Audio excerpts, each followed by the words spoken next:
There he is live from the Ford Tech Center, where he's just completed, I'm sure, a very intensive simulator session over in the simulator over at the Tech Center. Ryan Blaney joining us, driver of the number 12 Ford Mustang, headed off to Watkins Glen this weekend. If you've got a question for Ryan, raise your hand and we'll get to as many questions as we can here in the next 20 minutes or so. So with that, let's get started with Mark Garrow. Go ahead, Mark, kick us off. All right, thanks, Dan. Ryan, thanks for being with us.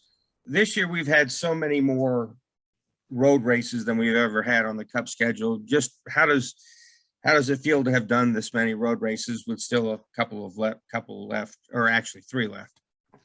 Yeah, I mean, personally, I think I enjoy the road racing stuff.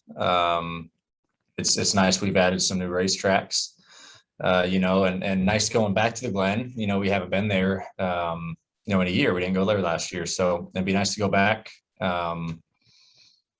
It'd be cool. It's going to be cool to go to Indy next week, especially, since Mr. Penske, has turned it into a road course for us. I'm excited for that. But yeah, it's nice to have 2 road courses in a row right here. But yeah, I've enjoyed going to some new places and then returning to some places that we've been before. But I think it's definitely challenging figuring out these new racetracks. But at the end of the day, it's cool to bring, the Cup Series or NASCAR in general to new places around the country and give fans that maybe have never seen a Cup race or a NASCAR race before a chance to watch at maybe their favorite racetrack. And just looking ahead to next week at Indianapolis, in looking at the road course races that the Xfinity drivers had, what kind of race do you anticipate, or are you excited for a very competitive road course race at Indy, given what we've seen from the Xfinity series? Yeah, I mean, I thought the race there last year was really good. I remember watching it and I thought it put on a great show. So I know they've changed it up a little bit for us this year, just adding some more curbs in some places. So I'll be looking forward to seeing those in person. Staying off of RP's grass, that's a big thing. We don't want to tear up his infield. So, but I'm excited to see what those are like, and I think they're the big kind of sausage curbs that we've seen, at the Roval and stuff like that. So, but it'd be nice to see them in person and see exactly where they're located. We've seen pictures, but until we get there, won't be able to find out. But no, I think it's going to be great. It should put on a good show, and it's nice to be there with the IndyCars too. That's going to be great, to have NASCAR and IndyCar together, with all 3 series there. I think that's great for the sport. Thank you. All right, thanks, Mark. Let's go to Jordan Bianchi, The Athletic. Go ahead, Jordan. Hey, Ryan, appreciate your time. Looking at your crew chief, searching for your next crew chief, what are you looking for in your next crew chief? Yeah, that search is still ongoing. It's been trying to balance that out of, focusing on this year, but then also you can't just forget about, next year. You're always trying to, you need to prepare. You can't wait till, November, December and try to do something. So, that's still a work in progress. There's some people in mind that, I think are really good fits, but who I'm looking for, is someone. I thought me and Todd got along so well because we're kind of at the racetrack. We're almost kind of a yin and yang kind of thing. I can get fired up on the radio and Todd is very calm, and it evens itself out of kind of those personalities when we're doing our job. So, someone like that, and like I said, that's just is ongoing, but yeah, someone who can really kind of get me, when tense situations do come up, of getting me back to where we need to be. And I think that's, that's how it always should be. You kind of have to have both of them. I think if you're two people who clash a lot and have the same personalities, that can sometimes be good, but sometimes it can be a little rough. But that's where I wanted to start. And someone you can obviously, and all the crew chiefs I've worked with, they've been very open-minded on, really listening to your ideas, what you have to say, about the race cars and integrating them. So that's never been an issue. But kind of that personality side that I talked about is for me personally is big. And has Roger said anything to you about the importance of winning at the track he now owns, whether in a joking manner or a serious manner? It doesn't need to be said. Thanks. All right, thanks, Jordan. Let's go to Bob. Go ahead, Bob. Yeah, Ryan, how, with the additional road courses, how has that changed, like how much time you spend as far as feedback? And I mean, in the past, you just go Sonoma and then Watkins Glen, a couple of, 2 months off between road courses. And now you have many road courses and, much closer together. Yeah. I think it just makes everybody put a bigger emphasis on the road course program. We're not just going to 2 a year. And then you didn't, before the Roval came about, you didn't have any in the playoffs. So it's just like, oh, these are just 2 races a year. Obviously they're big and you want to win them, but I don't think teams put as much emphasis on them as far as now. I mean, we have 7 now, and one of them's in the playoffs. So, and they're really close together. It's nice to have them back to back this weekend, or, the next 2 weeks. So I think it makes the drivers really pay attention more to it. Really spend a lot of time here at the simulator. That's where I've been doing Watkins Glen stuff this morning. So we spend a lot of time here just working on the road course stuff, because they are very important. I mean, there's a bunch of them you can go out and try to win and get your points. And, so it's just really made us push our program that much further. And I think we've been inching in on it. But yeah, it's something that everyone there's not just 2 anymore. There's a lot more. And you really have to get better in that area as well. So have you taken every stuff that you've learned from, let's say, Road America and COTA? Are you now implementing that into these next 2 weeks? Or is it more, let's use these next 2 weeks to figure out what we need for the Roval, since the Roval's in the playoffs? It's kind of all mashed up in one. I mean, you go to, COTA is kind of, off thing with kind of raining, but you can learn some stuff in the rain, kind of set up stuff of, softer springs, things like that. But yeah, I mean, we've taken what we learned at Road America, at Sonoma, things like that. And we just continue to apply them, whether they work or don't work. You either apply it, or you can say, well, we tried this, it didn't work. That's out of here. Let's work on something else. It all just kind of cycles. And then, going back to the Glen, we're back on low downforce. So we're all looking back on 2018 notes of, okay, what were we like in 2018? What did we need to be better? And what have we learned since the 2018 race there that we can apply? And that maybe we've done in the last year or 2 that we've gotten better on road courses. So it all is mashed up into it. And you take things you learn or don't learn and either throw them out or apply them and see if they work at these certain road courses. Thank you. All right, thanks, Bob. Let's go to Marty Sakala. Marty, go ahead. Thank you very much, Dan. Ryan, thanks for the time. We're looking forward to seeing you back at New York. And just in general, that's my first question. What's it mean to be back at Watkins Glen? Well, I've always really enjoyed the area. That racetrack puts on not only a great race, but I feel like the fan experience there is a very good time. They packed that place out. And, I'm looking forward to seeing it this weekend, seeing all the fans back there and really enjoying themselves. I was really bummed out last year when we couldn't go just because, like I said, the racetrack's great and the area around it is it's a beautiful place. So I'll be looking forward to seeing some, fans from inside the car, and I'm sure I'll be walking around the garage a little bit, but just nice to be back. You hate enjoying these tracks, growing up or racing at them, and then it just gets cut off like that. And you hate it for the fans, you hate it for, the teams that we don't get to go there, but we're back, and I'm looking forward to seeing everybody out there, all the fans and everybody. Now, just looking at your season as a whole, when you came off that Atlanta win, that made it 5 straight winning seasons. I know you've been trying to get multiple wins in a season like your teammates Keselowski and Logano have done in the past. What's that big key that you need in the 12 camp to get that second win of the season, whether it be in the rest of the regular season or come playoff time? Yeah. I think right now, personally, we got, some things to clean up, and I think we've been doing a really good job on getting our cars more competitive. I think you saw it at New Hampshire. All the Penske cars were really fast. Brad and I won both the stages, and we led a bunch of laps. And not only our cars got better, but all the Fords, I thought, really took a big step forward. with the 10 winning, Kevin ran really good. 21 was good. So I think all of us, we took a big step forward, but just, that side, and then we got to clean up some stuff, in some other areas and have some smoother stops and things like that. And just put whole days together. So it's all about, we're working on the speed right now, and then there's some things to clean up on other side. And I think we can do it. But Loudon was a very good race for us, for our whole group. And I think we can build off that for sure. Thanks for the time, man. Good luck to you this weekend. Thank you. All right, let's go to Michael Shelton. Go ahead, Michael.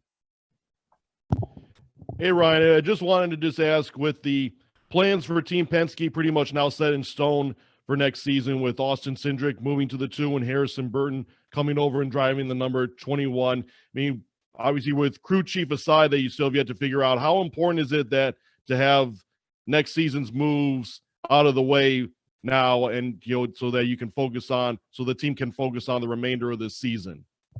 Yeah, I mean, I think it's really important to figure, next year out for me. But at the same time, it's we still got a year to go. We still got to finish out this year strong, and we got 4 races till the playoffs start, and then we got to make this playoff run. So yeah, I mean, like I said before, it's just all about balancing out, this year and next year. And obviously this year is the priority, but next year and beyond that's the future. So you have to we're really paying attention to both things and working both sides of it. So, I mean, my thoughts this year, when Todd announced he was retiring, I wasn't upset about it or nothing. I was motivated to make it a good last year for Todd, and that's my main priority right now. And then, the keep working on a crew chief for, 2022 and beyond. That's second priority. But we're still working on that. But right now, my priority is to go try to win races and go try to get a championship for Todd in his last year. And just with 5 top 10s in your last 7 races, just how do you feel momentum-wise heading into the remainder of the regular season and onto the playoffs?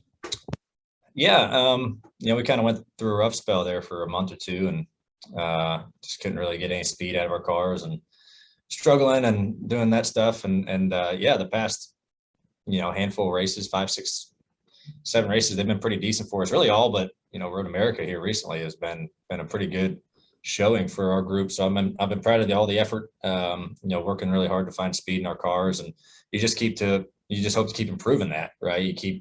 You hope to keep finding a little bit more speed here and there, getting a little bit more competitive, and you're wanting to peak, right at the playoffs here. So hopefully, I think we're on a really good track right now as a whole group at Team Penske and Ford, and hopefully we keep striving towards that. Thank you. Good luck this weekend. Thanks.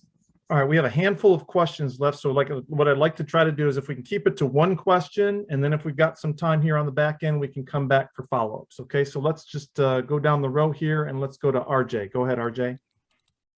Hey, Ryan. So the focus will be on that first round of the playoffs, if not now already in a month or so. And you got, the 11th at Richmond, 8th at Darlington. And obviously we had the dirt race on Bristol earlier in the year. And then I'll also throw in the 5th you guys had at Loudon. And you mentioned the great run from Ford. So how important is it, going to that first round of the playoffs to have strength, especially with the 750 package and, getting playoff points too, the rest of this regular season?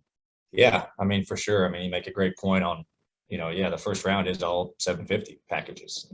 It's really encouraging that we had a strong run at Loudon, because, that's the package we're going to have. That's Loudon. That's, besides these 2 road courses, that's the last 750 package we're going to have till the playoffs start. So, but looking back on that first round, we got knocked out of the first round last year. We kind of started behind the 8 ball there at Darlington with a penalty and having to start back and then getting tore up, and, Darlington or Richmond, and then next week at Richmond not being our best track. But really proud of the improvements we've made at Richmond and Darlington this year. I thought we had a good run there this year, both those racetracks, and they weren't the cleanest races either from our group, and I thought we ran really well. So I'm looking forward to actually going back to those 2 places this year and building off of the good runs that we had there earlier this year. But yeah, huge focus. That Loudon race is a big race for us to be like, okay, our 750 package, it's pretty close to where it needs to be, but we still need to work on it, obviously. But yeah, that definitely helps that, you know, you have a good race with that, even though it's over a month later. It definitely is encouraging. Awesome. Best of luck this weekend. Thank you. Alex Andreev. Come on, Alex, what you got? Thanks so much for the time, Ryan. This is a kind of a question slightly on the same vein, but I'm curious how playoff drivers are looking at this next set of like 4 races in August, since you've got 2 road courses and then Daytona. You know, is it like, how much focus, I guess, do you put into this next month and trying to get playoff points versus like looking ahead to some of these playoff tracks further down the road? Yeah, I mean, you pay attention to the next 4 races here just as, you know, much as any, because there are chances to win, chance to get playoff points, chances to gain position in regular season points that help you out too. So yeah, these are just as important. You know, I don't think anyone's going to overlook these or anything like that, just because you can still, you know, really help you out your playoffs. But at the same time, you know, we're already getting ready for playoffs. I mean, that's what's going on in the shop right now. You're always looking forward to that. You know, me and my team, we have a meeting next week and going to talk through all of the racetracks in the playoffs and try to get a head start on it and places we've been to this year. What can we build off of? And then just start to get plans. So you can never start off too early about that, but you got to do both. You know, you got to be able to focus on the final 4 races here, but then you also got to start preparing for the playoffs. But I don't think no focus has been taken away from these remaining 4. You're just trying to multitask the best you can. Thank you. Okay. Thank you, Alex. Let's go to Lee Spencer. Go ahead, Lee. Thank you. Thanks for joining us, Ryan. Joey Logano said today that you were the best of the Penske drivers with the 550 package. What is it about that package that kind of fits into your wheelhouse? Nice of him to say that. I don't know. I really don't know.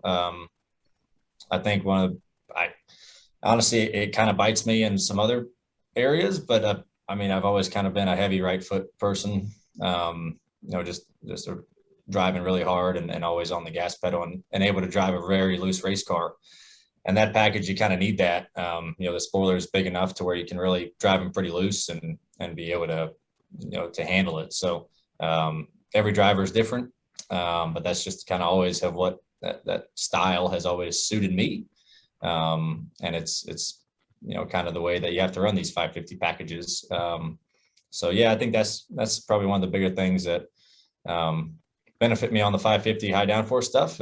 But some of that stuff, you know, it can bite you on the lower downforce side that you try to work on. I try to get a lot better on. So it's kind of a balancing act. And but yeah, I'd say probably that's why on the 550 stuff. Thank you. Let's go to Ashley McCubbin. Go ahead, Ashley. Hey Ryan, thanks for your time today. Now that we are coming back from the month-long break, how much time did you spend on that break focusing on the schedule that's ahead and also taking some time to take a step back? And how do you switch your focus back to focusing on what's ahead this year? Yeah, you know, we've never really had the 2-week break before. You know, it's different because of the Olympics, and you know, I thought it was good for, you know, everybody to kind of just get a little bit of a break. You know, all the team guys and girls to spend time with their families, and I thought that was really good. So it's nice to step back a little bit and relax. But honestly, I'm good stepping back for like a week, and then I'm really anxious to kind of get going again. Just kind of how I am. And you know, when there's nothing really to do and everyone's on vacation, you know, I just kind of sit around bored. You find stuff to figure out to do. But it was you know, a pretty decent time being able to see some friends and family and things like that. And but at the same time, I get ready to, I miss racing pretty quickly, and you know, you're constantly thinking about that. And but yeah, I mean, when, you know, yesterday morning, I mean, you're back at work, you know, everyone's back at work, and it's time to get going again. But yeah, it's nice to have a little break, but I get anxious and I want to get back to racetrack pretty quickly. All right, thank you, Ashley. Let's go to Dustin Long. Go ahead, Dusty.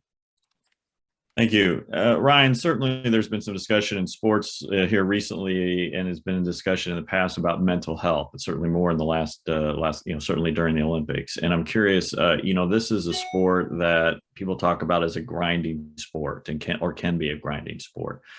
As somebody who's gone through, the years of racing that you have, how have you learned to kind of balance the highs and lows, and what were some of the things that kind of helped you, whether it was advice from people to kind of manage that as you're going through it? Because I guess it goes back to, Tony Stewart used to say, there's no guidebook for anybody to go through this. And that was always kind of one of the things that he's always talked about, is that everybody kind of gets thrown to the wolves pretty quickly and has to kind of figure things out on their own.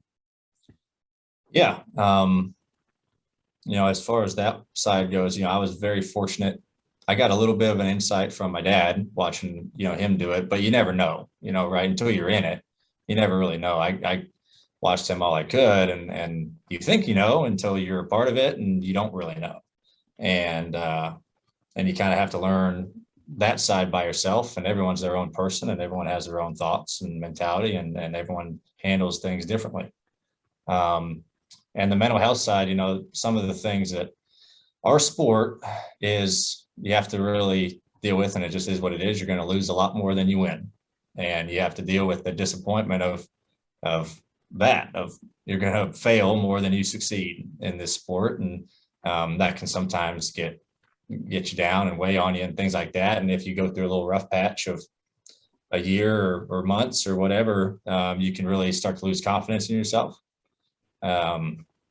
But the thing that I've always thought of just, you try to keep improving and realize that, things aren't all that bad, and things, and just keep working on it. But at the same time, I say that, but, I feel like when other athletes come out and they say things about mental health, or, the toughness about what they do, and don't realize, or other people don't realize the pressure sometimes that gets put on them.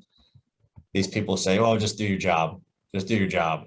And it's like, well, you don't know what it's like. You don't know. I don't know what mental health issues that you go through. I don't know that, of your job. So that's what I don't understand of people judging other people when they say they're, under pressure and things like that. And, but yeah, and then the Olympics, I couldn't deal with the pressure of the Olympics. The whole world's watching you, their country's rooting for you. But, yeah, those things you just have to deal with, personally on your own. And like I said, people deal with those things differently. And I've always tried not to get too down, but sometimes you do. And it's just how you overcome that. And I think the biggest thing is not bottling it in. If you have people to talk to and can share some of that stuff, then maybe it makes it easier on you. But that's kind of a tricky subject, I think, because everyone has a different opinion about that. Everyone's brain works differently on how they handle pressure and scrutiny and stuff like that.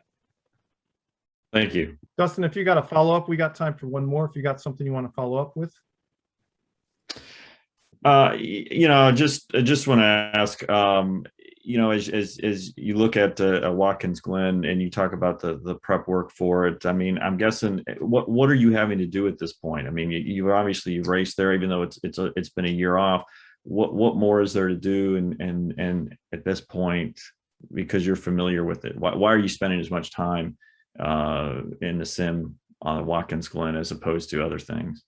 So personally, when I do this simulator a lot, it's like the week before any road course race, just to kind of get your mind back into the visual side of it, and going and trying, different setup things and stuff like that. I usually do it from 8 a.m. to noon, and you run through a bunch of different setups and things like that. And then I can try little different things too of all that. The Ford Sim does a great job at mapping, and you get the visual sides of things, and the curbing is pretty realistic, how you jump those curves. So the biggest thing is just, working through some stuff. It's a great tool. Now there's no testing or practice any this year. It's a great tool for us to use to go try some things, and setup wise and driving wise. And that's the biggest thing. And just trying to get refreshed into the driving thing, especially now, because we had 2 weeks off, just getting back into the swing of things, and remembering how to turn the car on and shift and stuff like that.